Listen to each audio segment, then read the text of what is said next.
मैंने वैसे पहले बैंकिंग सेक्टर से स्टार्ट किया था, फिर उसके बाद मैंने जो है वो लॉजिस्टिक सेक्टर में काम किया, फिर मैंने अपने 2-3 जो है स्टार्टअप्स वो रन किए।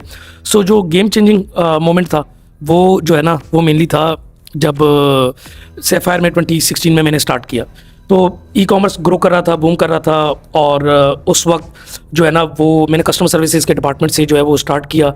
बहुत अर्ली डेज थे, बड़े ई कॉमर्स पे चैलेंजेस थे, बट एक सॉर्ट ऑफ असेसमेंट होगी या एनालाइज कर लिया कि ये एक नेक्स्ट बिग सेक्टर या एरिया बनने वाला है। तो उसमें आई वॉज ब्लेस्ड के to work with like minded people, right people जो बड़े मोटिवेटेड थे, पैशनेट थे। और सैफायर ने उस ज़माने में ई कॉमर्स में बहुत ज़्यादा जो है ना फर्स्ट मूवर स्टेप्स लिए थे जो कि इंटरनेशनली फॉलो होते थे, बट लोकली वो नहीं थे। जैसे कस्टमर को कैश ऑन डिलीवरी ऑर्डर्स पे भी अगर आप सर्व ना कर सको तो डिस्काउंट देना, कूपन देना, ताकि वो रिटेंशन पे रख सकें।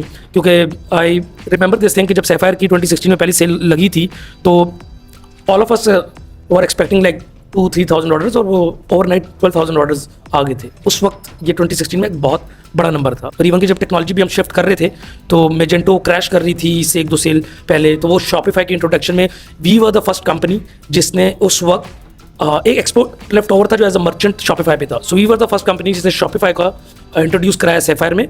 एंड टिल 3 to 4 years हम Shopify plus agency level partner की we were the only company जो एशिया पैसिफिक रीजन में, एक वियतनाम की कंपनी थी और एक पाकिस्तान में हम थे। तो खैर वहाँ से ई कॉमर्स का आगाज़ हुआ। फिर जैसे कहते हैं रोज़ सुबह उठते थे, एक नया चैलेंज आता था, एक नया ब्रांड आता था, एक नई प्रॉब्लम आती थी, और ऑब्वियसली उसमें वो हमें मुझे पता चला ये जो है मेरा पैशन बनता चला जा रहा है। मैं लोगों के प्रॉब्लम सॉल्व कर रहा हूँ, लोग अप्रिशिएट कर रहे हैं। एक नया डोमेन, पहले तो सब रिटेल था, पर ई कॉमर्स को ग्रोथ आना शुरू हुई। थोड़ा फास्ट फॉरवर्ड करता हूँ, मेनली फिर जब कोविड आया लोगों की सीरियसनेस जो है वो और ज़्यादा होगी उस चीज़ पे। फिर इवेंचुअली करते करते फिर हमने अपनी सर्विसेज की तो 250 ब्रांड्स को शॉपिफाई पे लेके गए। We were the only agency जो उस वक्त शॉपिफाई पे काम कर रही थी, और जो है एंटरप्राइज लेवल पे भी कर रही थी और स्टार्टअप लेवल पे भी कर रही थी।